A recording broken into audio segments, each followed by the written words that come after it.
Today I've got a message that's going to ignite the fire within you. Don't you dare give up because you are so close to something incredible. So let's embark on this journey together that can transform your life. Let's start by unraveling the magic behind elevated emotions. Picture this. Your emotions are like messengers, carrying the thoughts you send out into the universe.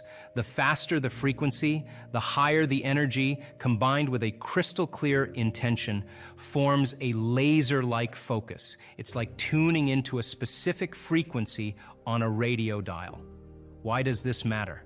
Because when your brain and heart are in sync, something amazing unfolds in your life.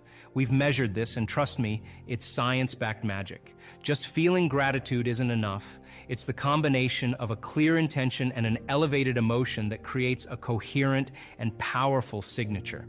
Now let's talk about vibration and energy. Imagine your life as a dance between your energy and the potential that exists in the quantum field. When these vibrations match, you become a magnet for what you desire. It's like finding your favorite station on the radio. When you're tuned in, the signal finds you. Intention is key.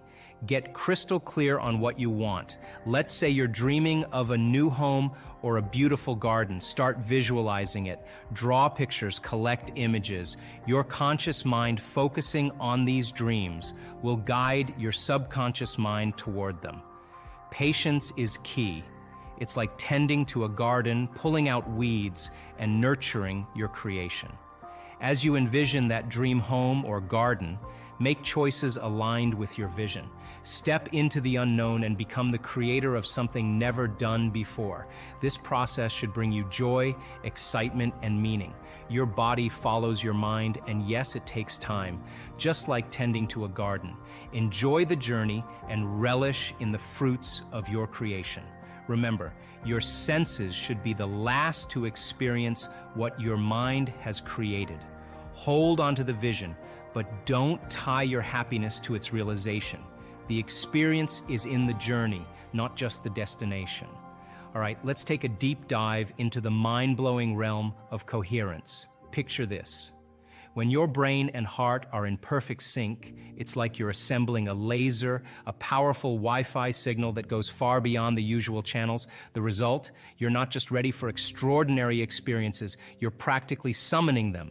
Think of your brain and heart as the dynamic duo, working together to create a frequency so coherent that it becomes a magnet for information beyond the ordinary. The beauty of this coherence is that it enriches your experience of life. It's like upgrading to a higher level of consciousness, opening doors to realities you might never have imagined. Now, let's shine a spotlight on the pineal gland, the secret weapon in this transformational journey. When your brain and heart are in this beautiful synchrony, the pineal gland activates like a cosmic switchboard. Suddenly, the information that surrounds you isn't just data, it transforms into profound imagery. It's more real than anything you've ever experienced because it transcends the limitations of your regular senses. Imagine living in a reality where you can do more than just see and hear the world around you. You can read information that goes beyond the scope of your usual senses. That, my friends, is the enchantment of coherence. It's like becoming a lighthouse, radiating a beacon of light that draws in knowledge from realms beyond the mundane. Now let's dive into the incredible power of gratitude. Gratitude is not just a polite gesture. It's a game changer that can transform your life in ways you can't imagine. Imagine your heart as a broadcasting station and gratitude as the signal you send out into the universe.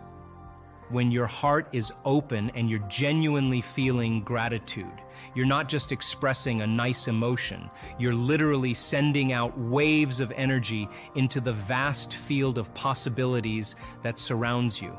This energy has a frequency, a vibe, and it carries the thoughts and intentions you hold in your heart. Picture this. Your frequency, your intent, is like a magic carpet that can carry the thoughts of your dreams. Whether it's wealth, health, or any desire you hold dear, gratitude is the carrier wave that propels these thoughts into the universe. It's like having a direct line to the cosmic energy that shapes reality. But, my friends, here's the kicker. This magical process has a condition. If you find yourself stuck in the quagmire of negative emotions, the energy you're broadcasting won't align with the thoughts you want to manifest. It's like trying to tune into your favorite radio station, but the signal is fuzzy. Now let's talk about your imagined future. It's not just a distant dream, it's a living, breathing reality waiting to unfold. To make this happen, you must believe in it with all your heart. Keep that heart open and activated, like a beacon guiding you through the twists and turns of life. Here's where the real mastery comes in: self-regulation. Life will throw challenges your way, circumstances will try to knock you off course. But my friends, in those moments, you have the power to stay connected to the energy of your future. It's a journey that demands great awareness and effort, but trust me, you are more than capable of mastering it. Think of it as steering your ship through stormy seas. When the waves of negativity and doubt try to pull you under, remember that your heart is your compass. Keep it open and navigate towards the energy of your future. Self-regulation is your anchor, grounding you in the midst of life's tempests. Now, let's have a heart-to-heart about love and relationships, my friends. It's a topic that often gets misunderstood. Love is more profound than just needs, desires, control, or dominance. It's an experience that goes beyond these limited definitions. In the dance of relationships, imagine it as a beautiful celebration of life. It's not about putting in effort or working hard. It's about two individuals bringing their best selves to the dance floor. When you both contribute your best, it's like a dance of constructive interference, creating an atmosphere of growth and positive energy. But here's a crucial point. If you find yourself not at your best, take a pause for self-reflection. Ask yourself a simple yet profound question. Would you go out with you? If the answer is a hesitant no, it's a signal to step back, dive into your heart, and present your best self to the world. Now, let's explore the art of loving. Loving relationships should never feel like a burdensome task. Instead, they should be a joyous celebration of life itself. If you sense that you're putting in too much effort, it's time for some honest self-reflection. Listen to the whispers of your heart and pay attention to what needs nurturing. True love, my friends, starts from within. It's rooted in self-love. If you're not in love with yourself or life, it becomes challenging to magnetize that beautiful experience into your reality. It's like planting seeds of love in the garden of your heart. To truly master the art of loving, practice elevating your emotions daily. Remind yourself that whatever you consistently practice feeling is what occupies most of your emotional space. If you're practicing love, joy, and gratitude, these emotions become the soundtrack of your life. Now, let's tackle an essential aspect: inner reflection. If you're not feeling the love or happiness you desire, it's time to go within. It's not about blaming your partner or external circumstances. It's about understanding what's going on inside you. Your inner state is like a mirror reflecting back to you the quality of the love you're emanating. So don't you give up. You are so close to the life you've been dreaming of. Dive into these teachings, practice them with an open heart, and watch the magic unfold. Remember, you are the creator of your reality, and the best is yet to come. And it takes a little practice. And just like a flower that takes time to bloom, it takes a little bit of time. But if you work in trading the resentment, the frustration, or the impatience for gratitude, appreciation, and thankfulness, and you keep at it, there'll come a moment where that system switches on, and now you're feeling grateful for no reason at all. That's not a bad thing, because gratitude, the emotional signature of gratitude, means something's happening to you. Something has happened to you. You're receiving something, or you just received something. So your body, then when you're feeling gratitude, is in the perfect state of receiving. So then that means then you'll accept, believe, and surrender to the thoughts equal to the emotional state of gratitude. If you're living in resentment, you're living in fear, you're living in impatience, you could say, I'm healthy, I'm healthy, I'm healthy, I'm wealthy, I'm wealthy. And with all you want, and that thought's going to stop right at the brainstem and never make its way to the body, because because your heart's not feeling it, or because what? Because you're feeling resentment. And that thought is not consistent with the emotion of resentment. Resentment has a different set of thoughts, right? In other words, once you start opening your heart, it begins to move into coherence. It begins to produce a measurable magnetic field up to 3 meters wide. Now that's frequency, that's energy, and all that energy, that frequency, carries information, carries an intent. So then, when you're feeling gratitude and your heart is open, you're broadcasting energy into the field. A frequency. You lay the intent of the thought of your health or your wealth. That frequency can carry the thought of your wealth. It can carry the thought of your health. If you're suffering, you can't eat. Suffering does not carry, that energy does not carry the thought of your wealth. It carries a different set of thoughts. So then, we're teaching people how to self-regulate. Because if you're going to believe in that future that you're imagining with all of your heart, it better be open and activated, and you better know how to self-regulate. And you have to know the moment you disconnect from the energy of your future because of some circumstance in your life, and you lose that feeling. If you're practicing it on a daily basis with your eyes closed, then the next level is to be able to open your eyes and do it right in the moment, and be able to self-regulate and change the frustration from some experience in your life back to the energy of your future. Now, that requires great awareness and great effort.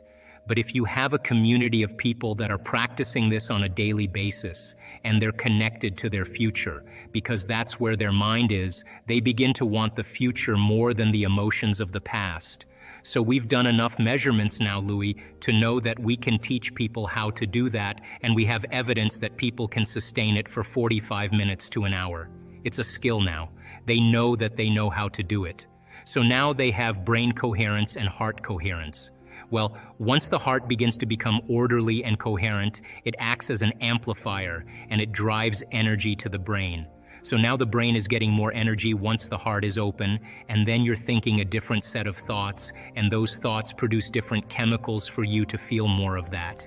And here comes nitric oxide from oxytocin, and all of a sudden your heart literally starts to swell. It literally begins to open up, and there's more energy going there, and now you're coming from a different level of mind. Right? When you have coherence in the brain and heart, you have a laser of energy, and it could read information much better.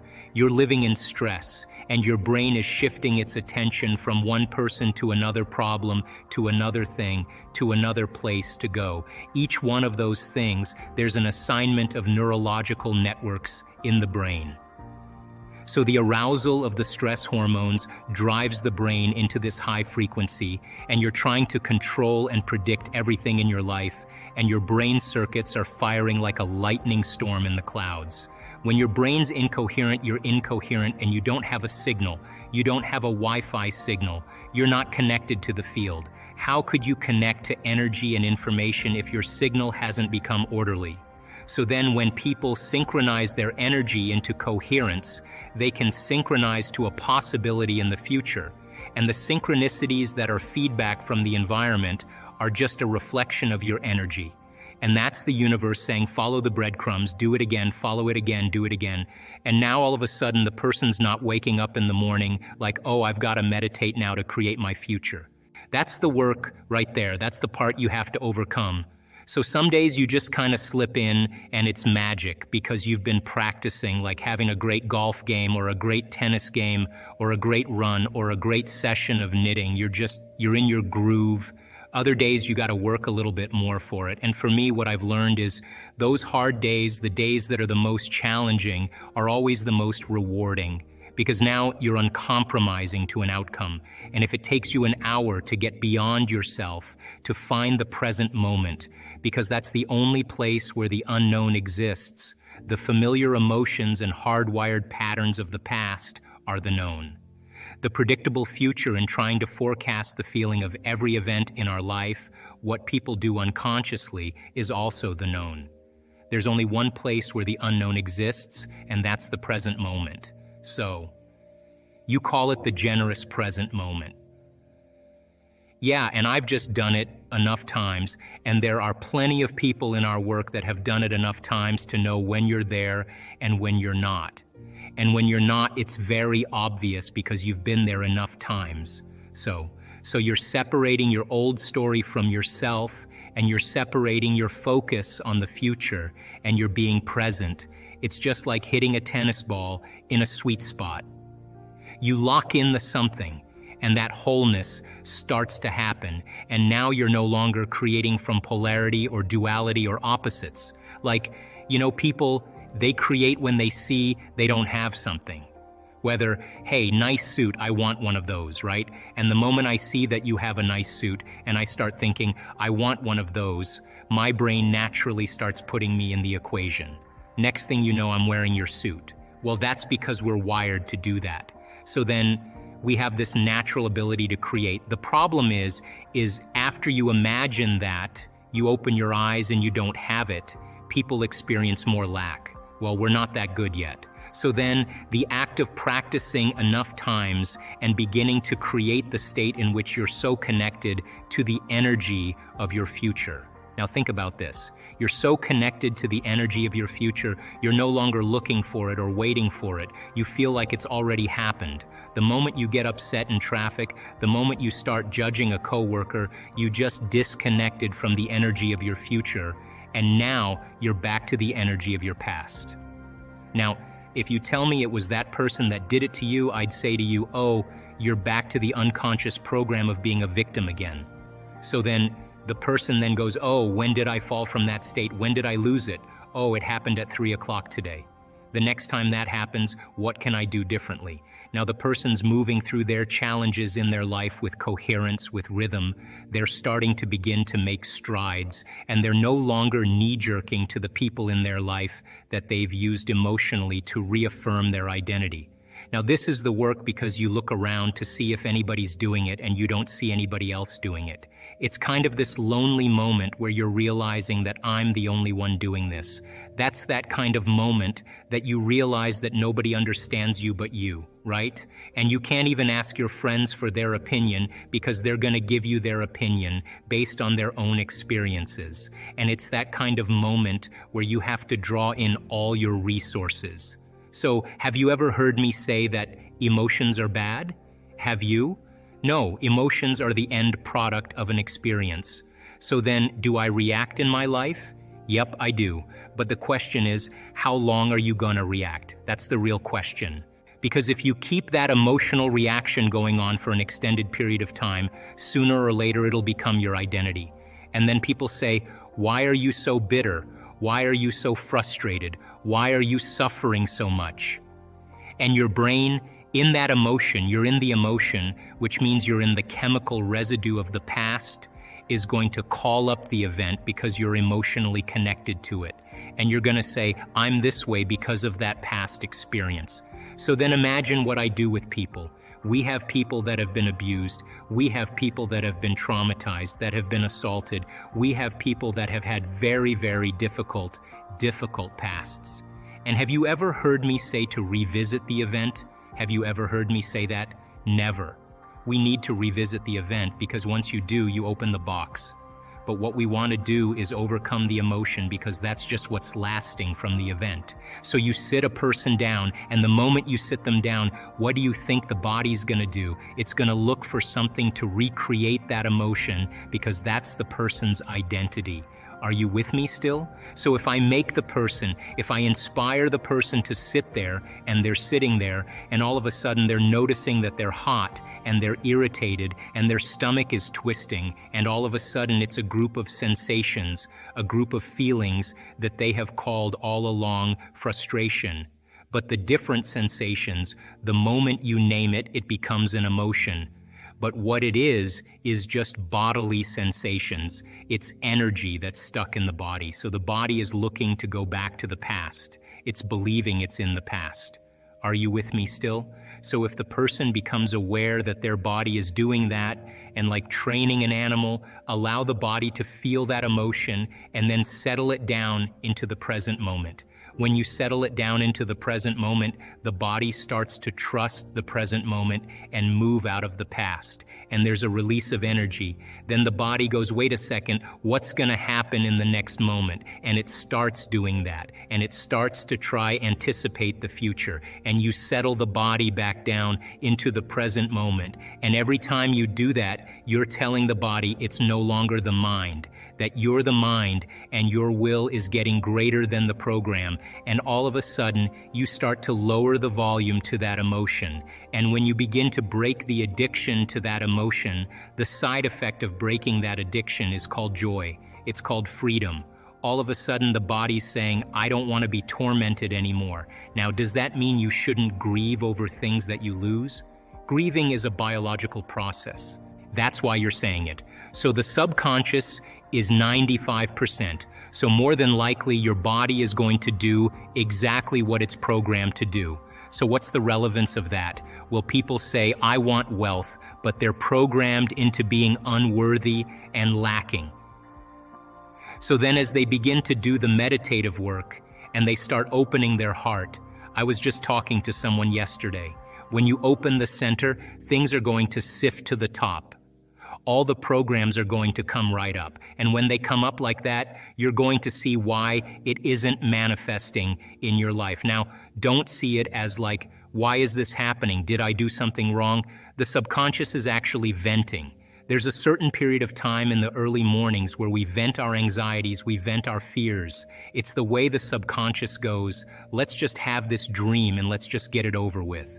So the subconscious is saying, what if you hit the tree? What if you're actually going to hit the tree? You're going to hit the tree because that's exactly the imagery you have when you're trying to create something. You're saying, I really want this because I'm really afraid of dying. I'm really afraid of failure. I'm really afraid of rejection. So the person is subconsciously and unconsciously creating the imagery that's actually being revealed to them. So how do we change that? Well, really simple. We've got to start rehearsing a new way. We've got to start getting into those deep brainwave states, getting beyond the analytical mind, slowing our brainwaves down, getting into the operating system, and start reprogramming. So when this happens, these are the things I'm going to do. These are the things I'm going to do to create that and start rehearsing those steps, priming and reprogramming the brain into a new outcome. So I have had that many, many years in my life, but I always have seen it as a strong sign, a strong symbol that I've got something switched in my brain. I could say that people say I want to be healthy. Yeah, it's 5% of your conscious mind, but you set them at the dinner table and they're breaking all the rules of everything they said. So why does that happen? Because the program is running and they've lost their free will to a program. So now that's important because your subconscious is talking to you. Now you've got to get in there. You've got to get in there and start rehearsing that you're going to step away from the table, that you're not going to eat after a certain hour, that you're going to make better choices and rehearse them and remember what you're going to do and what you're not going to do. Now you begin to, on a fundamental level, begin to rewrite the script, begin to rewrite the program. And over time, if you make one or two new choices and restrain some old choices, you'll tend to make more better choices after you make a few because you'll start feeling the satisfaction of your efforts. I was altered in some way because I lost everything, and I haven't been able to change for the last 2 years. The fact that we can think about how we think, the fact that we can observe how we're acting, the fact that we can pay attention to how we're feeling means we can modify ourselves to do a better job in life. That's called metacognition. So when a person begins to wake up to who they're being, and then they say, like Gandalf on the bridge in Lord of the Rings, you may not pass today, that kind of decision becomes an experience for the person that they never forget. That kind of willingness to change is when they transmute those survival emotions into elevated emotions. And those emotions, because they're addictive and emotions are the record of the past, then for the most part, The body, as the unconscious mind, does not know the difference between an experience in your life that creates an emotion and an emotion that you can fabricate by thought alone. To the body, it's the same. So a person who's living in anger every day or sadness in every day, their body, as their unconscious mind, is believing it's in the same past conditions 24 hours a day, 7 days a week, 365 days a year. The body's in the past. So when a person takes that emotion and literally denatures it and turns it into another emotion, the freedom from that addiction, breaking the chains from that emotional addiction is called self-love, is called joy. Now there's a liberation of energy. The person is in love with themselves, they're in love with their life, and they say, that was so worth it. And all of a sudden they look back at their past and they say, I would never change anything in my past because it brought me to this present moment. And when you can look back at your past that way, then the past rolls up to the present moment, and now you're beginning to experience true freedom. That certain people will not see possibility until they reach crisis, till they reach their lowest level, and then they're going to wake up and say, I better change. I think the greatest demonstration of change really is to begin to show others how to do it, to be the living example of it. That when you and I are the living example of joy, that when we are not attached to what people think or emotions that keep us feeling sick, and we are celebrating life and we are passionate about our future, that we are filled with ideas and inspiration, that's a very contagious state of being. And people that are lost in habits or lost in those emotional states, they will see it initially as an affront. It will be a confronting moment for them. But inside them, they secretly want to be free. They just don't know how to do it. So we always say in our workshops, you always know when someone is in the midst of change because they stop talking about it. They don't talk about it. They're too busy being it. So if you and I are waking up every morning and demonstrating change in our life, the people in our life have one of two choices. They either begin to become inspired by change for themselves, not because you're preaching to them philosophically, but because you're demonstrating it in your life. They'll either rise up to that, or the person cannot maintain a relationship with the person who's living in such freedom, which means they'll probably stay the same for the rest of their life. But if crisis happens, they may make another choice. So the quantum model of reality suggests that when you are truly present and open your heart, you can sustain a positive emotion. This increases the magnetic field around your body to about 9 meters wide. You become more energy than matter, more wave than particle, and you can influence reality better. Think of opening your heart as dropping a pebble in water, creating a ripple. A bigger stone makes a bigger ripple. If you keep this state, you repeatedly create ripples in the field. The emotion is like a magnetic charge, and your thought is the information on that wave. When you combine a clear intention with a positive emotion, you start affecting matter. Your thoughts are the electrical charge in the quantum field, and your feelings are the magnetic charge. Together, they create an electromagnetic signature that influences every atom in your life. Your thought sends a signal out, and your feeling draws events back. If you feel sorry for yourself and see yourself as a victim, you broadcast that signal and create more suffering experiences. We are not punished for our sins, but by them. Sin is your attitude, how you think and feel. When people let go of guilt, shame, and unworthiness and learn to open their heart and create coherent waves in their brain and heart, they can create miracles. It takes training, practice, and learning new information to overcome the belief that we are limited. If you live in stress, with no energy or field, you can't affect matter. Life is about managing energy. Where you place your attention is where you place your energy. If your attention is on the predictable future or familiar past emotions, you take energy away from the present moment and have no energy to create. With practice, you can create new, wonderful experiences in your life. In our research, we found that when you reach a coherent alpha state and slip into theta, amazing changes occur. The body relaxes, and energy travels up the central nervous system to the brain, switching on the thalamic gate and reticular activating system. This energy then reaches the neocortex, producing gamma brainwave patterns, which are superconscious. The inner world becomes the real world, creating a profound, unforgettable experience that rewrites the program. For example, a woman in meditation reached high gamma brainwave patterns. Her brain was full of energy, and she was in a state of ecstasy. This energy balance between the sympathetic and parasympathetic nervous systems opens the thalamic gate, making the person super aware.